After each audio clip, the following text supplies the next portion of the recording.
সংসার নামের দায়িত্বটা মেয়েদের কাছেই বেশি পড়ে। যে জায়গায় সারা জীবন বড় হয়েছি সেই জায়গায় এখন যেতে অনুমতি নিতে হয়। বড়ই অদ্ভুত আমাদের মেয়েদের জীবন, তাই না?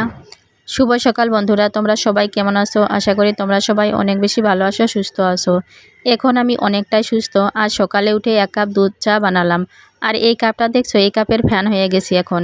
এই কাপটা ছাড়া কোনো কাপে চা খেতে এখন ভালোই লাগে না। সকালে 1 কাপ চা খেয়ে ছাদে গাছগুলো জল দিতে গিয়েছিলাম। গিয়ে তো মাথায় হাত, দেখি সব গাছগুলো এলোমেলো পড়ে আছে। গতকাল ঝড় হয়েছিল, তাই বোধহয় এই অবস্থা। যাই হোক, গাছগুলো আবার তুলে ঠিক করে দিলাম। তারপর জল দিলাম। আমি গাছের গোড়ায় প্রতিনিয়ত চাল ধোয়া জল দিই। আর এই চাল ধোয়া জল দেওয়ার কারণেই দেখছি শীত যেতে না যেতেই আমার গাছে সুন্দর টগর ফুল ফুটেছে। গাছগুলো পড়ে যায়, যতটা কষ্ট পেয়েছিলাম এই ফুলগুলো দেখে তার থেকে বেশি খুশি হয়ে গেলাম। আর এই যে বেল গাছটা দেখছো, গত বছর এনেছিলাম, তেমন পাতা ছিল না। এখন কিন্তু গোটা থেকে মাথা পর্যন্ত একেবারে পাতায় ভরে গেছে। মনে হচ্ছে একদম মহাদেবের জন্য প্রস্তুত। ওইদিকে সূর্যাস্ত যাচ্ছে আর আমি 1 কাপ জুস নিয়ে বসে আছি। মনে মনে ভাবছি আমি যেন সমুদ্রের ধারে বসে সূর্যাস্ত দেখছি আর ডাবের পানি খাচ্ছি। যাই হোক, স্বপ্ন তো স্বপ্নই।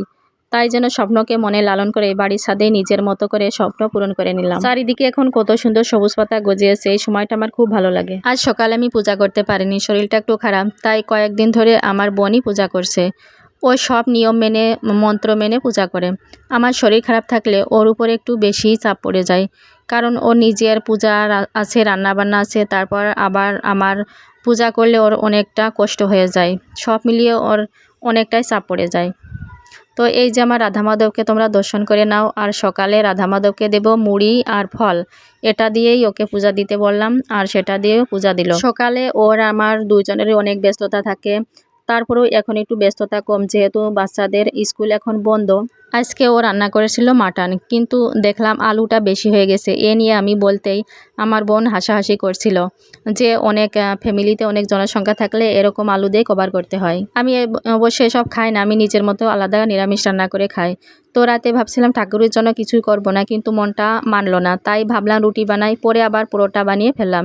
দেখো কত বড় বড় হয়েছে। ওই যে বললাম যে প্রথমে রুটি বানাতে চেয়েছিলাম, তাই পরোটা হয়ে গেছে। আর এদিকে কয়েকটা পুরিও বানিয়ে নিয়েছিলাম সাথে, মানে বানাতে গেছিলাম রুটি, দেখো কত কিছু বানিয়ে ফেললাম। পুরি বানিয়ে ফেললাম, পরোটা বানিয়ে ফেললাম, আর কত বড় বড় হয়েছে। এই পরোটার সাথে আমি একটু আলু সিদ্ধ দিয়েছিলাম, আর এই পরোটার সাথে রাধা মাধবকে আলু দিয়ে রাত্রে নিবেদন দিব। আমার এই ছোট ছোট মুহূর্তগুলো তোমাদের কেমন লাগে? ভালো লাগলে অবশ্যই কমেন্ট করে জানাবে। আর এইটা হচ্ছে পরের দিন সোয়াবিনের জন্য সোয়াবিনে যে ভেজে রেখে দিলাম, আর সোয়াবিনের সাথে সজনে ডাঁটা, আলু আর প্লেন ডাঁটা দিয়ে রান্না করব। বাড়িতে তরকারি তেমন কিছুই ছিল না, ভাবছিলাম যে কি রান্না করব, তো হাতের কাছে যা পেয়েছি তাই রান্না করেছি। আর সজনে ডাঁটাটা আমার ছেলেকে সকালে ওর কাকু দিয়ে আসতে গিয়েছিল, তখন আমার মা এই সজনে ডাঁটাটা পাঠিয়ে দিয়েছিল।